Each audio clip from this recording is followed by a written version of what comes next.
कहानी की शुरुआत में हमें जोनाथन नाम के एक बच्चे को दिखाया जाता है जो कि अपने आगे की स्कूल की पढ़ाई करने के लिए एक नए स्कूल में एडमिशन लेता है। जब वह हॉस्टल के रूम में जाता है तो वहाँ एक लड़का स्किप मिलता है जो कि उसे बताता है कि यहाँ का रिचुअल है कि जो भी फर्स्ट ईयर के स्टूडेंट हैं उनको ब्रा और पैंटी पहन के पूरे कॉलेज में चक्कर लगाने हैं। स्किप आगे जाता है और पीछे से जोनाथन आता है, तभी जोनाथन को आगे स्किप कर देता है और गेट से बाहर निकलकर गेट बंद कर देता है। तभी जोनाथन स्किप अंदर रह जाता है और जोनाथन बाहर रहता है। जोनाथन को समझ आ गया था कि ये स्किप का प्लान होता है। इसके बाद सभी लोग वहाँ पे जोनाथन का मजाक बनाने लगते हैं, सब हंसने लगते हैं। उसके बाद जोनाथन वहाँ से भागता हुआ कॉलेज की पाइप से चढ़कर अपने रूम की विंडो में पहुँच के रूम के अंदर आ जाता है। जोनाथन बहुत ज़्यादा गुस्सा हो जाता है लेकिन स्किप उसे सॉरी बोलता है। जोनाथन इसके बाद लंच करने के लिए जाता है तो वहाँ पर भी सारे बच्चे उसका मजाक बनाने लगते हैं। जोनाथन काफ़ी देर तक कंट्रोल करता है लेकिन कंटिन्यू देखते रहने के बाद वो वहाँ से रोता हुआ निकल जाता है। अब स्किप को भी समझ में आ जाता है कि उसने बहुत बड़ी गलती की है तो वो भी जोनाथन के पीछे जाता है और जैसे ही रूम का गेट खोलता है वो देखता है जोनाथन ने वहाँ पर फांसी लगा ली है। वो दौड़ता हुआ प्रिंसिपल के पास जाता है, उसे बुला कर लाता है तो वहाँ पर एक पुतला टंगा होता है और वो उसमें फिर प्रिंसिपल का फेस लगा होता है। तभी स्किप समझ जाता है कि उसने उसका मजाक बनाया है, उसने उसे फंसवाया है। प्रिंसिपल उसे डांट लगाता है, उसके बाद वहाँ से चला जाता है। सारे बच्चे भी स्किप के ऊपर हंसने लगते हैं। स्किप को समझ आ जाता है कि जोनाथन ने उसे फंसवाया है लेकिन फिर भी स्किप खुश था क्योंकि जोनाथन अब उससे बात करने लगा था। जोनाथन भी अब खुश था। अब दोनों अच्छे फ्रेंड्स बन गए होते हैं और दोनों एक रात जब ड्रिंक कर रहे होते हैं तो जोनाथन स्किप को बताता है कि वो अभी तक वर्जिन है, उसने अभी तक किसी के साथ कुछ भी नहीं किया। तो स्किप बोलता है अब ये ज़्यादा दिन तक नहीं चलेगा। तभी वो अपनी कार में बैठा के जोनाथन को लेके जाता है जहाँ पर उसने दो लड़कियों को बुलाया होता है। दोनों लोग ड्राइव पर जाने लगते हैं। तभी जोनाथन को उल्टी आ जाती है और वो एक लड़की के ऊपर उल्टी कर देता है। तभी दोनों लड़कियाँ वहाँ से भाग जाती हैं। इसके बाद जो स्किप जोनाथन को लेके दूसरी लड़कियों के पास जाता है, वहाँ पर भी जोनाथन उन लोगों से बात नहीं कर पाता तो जोनाथन का मजाक बन जाता है। दूसरे दिन हम देखते हैं कि स्किप जोनाथन को कुछ पैसे देता है और बोलता है तुम शहर जाओ और वहाँ पर जाकर किसी के साथ भी कुछ भी करो तो उसकी पैंटी ज़रूर लेकर आना ताकि मैं तुम्हारा ये सब देख सकूं। तभी जोनाथन शहर की तरफ निकल जाता है और वहाँ पर एक वो बार में जाता है और वहाँ एक लड़की को देखकर वो इम्प्रेस हो जाता है और उसे इम्प्रेस करने के लिए जाता है तो लड़की वो लड़की उसे ज़्यादा भाव नहीं देती। उसके बाद वो सैड होकर वहाँ आके बैठ जाता है। वहाँ एक उसे लेडी मिलती है जिसका नाम एलन होता है। एलन उससे बात करने लगती है।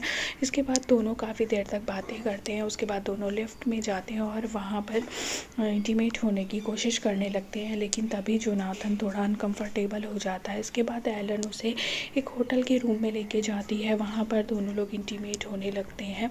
फिर इसके बाद जब स्किप को दिखाया जाता है, स्किप जोनाथन को लेकर बहुत परेशान हो रहा होता है कि जोनाथन ने अपना काम किया कि नहीं। तभी जोनाथन वहाँ पर पैंटी लेकर आ जाता है। इसके बाद कॉलेज में जोनाथन की रिस्पेक्ट होने लगती है, सभी लोग उसकी वाहवाही करने लगते हैं। इसके बाद हमें दिखाया जाता है कि जोनाथन एलन से अब हर वीकेंड पर मिलने लगता है, हर वीकेंड में जाकर होटल में एलन से मिलता है। इसके बाद जोनाथन एलन से बोलता है कि वो उसे प्यार करता है लेकिन एलन बोलती है ये सब गलत है, ऐसा नहीं कर सकते हम लोग, मैं काफ़ी बड़ी हूँ तुमसे। इसके बाद एलन जोनाथन का मूड सही करने के लिए उसे शॉपिंग कराने के लिए लेके जाती है। जब वो शॉपिंग करने जाते हैं, जोनाथन चेंजिंग रूम में जाता है तो वहीं पर उसकी आईडी रखी होती है जिसे एलन देखती है। एलन सोचती है ये तो बहुत छोटा है, इसने तो मुझसे कहा था कि ये पीएचडी कर रहा है। तभी वो वहाँ पर आईडी छोड़कर वहाँ से भाग जाती है और जोनाथन एलन को ढूंढता रहता है लेकिन एलन उसे कहीं नहीं मिला। जोनाथन आकर स्किप को सब कुछ बताता है लेकिन स्किप बोलता है अरे यार उसे भूल जाओ, अब तो बहुत लड़कियां मिलेंगी। इसके बाद जोनाथन की पढ़ाई भी बहुत ज़्यादा डिस्टर्ब होने लगती है, वो अच्छे से पढ़ नहीं पाता और हमेशा एलन के ख्वाबों में ही घूमता रहता है। इसके बाद हमें दिखाया जाता है स्किप जोनाथन को अपने घर लेकर जाता है जहाँ जोनाथन को एलन दिखती है जो कि स्किप की मॉम होती है लेकिन जोनाथन वहाँ पर अपने आप को कंट्रोल करता है और और एलन से आराम से बातें करने लगता है। एलन रात में जोनाथन के रूम में आती है और उसे सॉरी बोलती है कि उसने जो कुछ भी किया, लेकिन वहीं पर ये दोनों फिज़िकल हो जाते हैं। तभी वहाँ पर स्किप आ जाता है और वो नॉक करने लगता है। तभी जोनाथन दौड़ के अपना रूम बंद कर देता है और एलन वहाँ से खिड़की से नीचे भाग जाती है। एलन और जोनाथन की पोल खुल नहीं पाती। स्किप बोलता है कि मैं ड्रिंक लेकर आया हूँ, हम लोग मौज काटेंगे। तभी वो बाहर जाकर मौज करने लगते हैं। इसके बाद हमें दिखाया जाता है कॉलेज में जोनाथन के पास एलन का फ़ोन आता है और एलन बोलती है मैं तुमसे मिलना चाहती हूँ। तभी जोनाथन स्किप से बोलता है कि मैं एलन को भूलने के लिए कुछ दिन के लिए अकेले रहना चाहता हूँ। तभी एलन और जोनाथन एक होटल में चले जाते हैं और वहाँ पे जाकर इंटीमेट होने लगते हैं। स्किप को पता था जोनाथन किस होटल में गया है, तो वहाँ पर वो सभी दोस्तों को लेकर पहुँच जाता है और जोनाथन का रूम नॉक करता है। जोनाथन को लगता है रूम सर्विस है, वो गेट खोलता है। तभी सारे फ्रेंड्स लोग अंदर आ जाते हैं।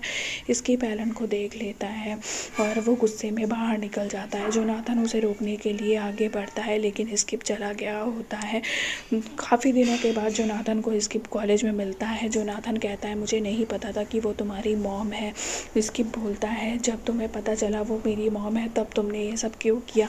इसके बाद वो उसे सॉरी बोलता है। आगे भी वो काफ़ी टाइम तक उसे सॉरी बोलने के लिए ट्राई करता है, लेकिन स्किप उसे पंच मार देता है और जोनाथन गिर जाता है। इसके बाद दोनों के बीच लड़ाइयाँ होनी स्टार्ट हो जाती हैं। उसके बाद जोनाथन कहता है ये मेरी गलती नहीं है, ये तुम्हारी गलती है, तुमने मुझे वहाँ पर क्यों भेजा था, मुझे क्या पता था कि वो तुम्हारी मॉम होंगी, और जब मैं उनसे अट्रैक्ट हो गया तो मेरी क्या गलती थी। इस तरह से दोनों के बीच लड़ाइयाँ होते होते ये लोग हॉस्टल के रूम में पहुँच जाते हैं और वहाँ पर भी लड़ने लगते हैं। लड़ते लड़ते दोनों जब थक जाते हैं तो बैठ जाते हैं और दोनों एक दूसरे को देखकर हंसने लगते हैं और तभी इन लोगों की लड़ाइयाँ शांत हो जाती हैं और ये दोनों आपस में एक दूसरे को माफ़ कर देते हैं।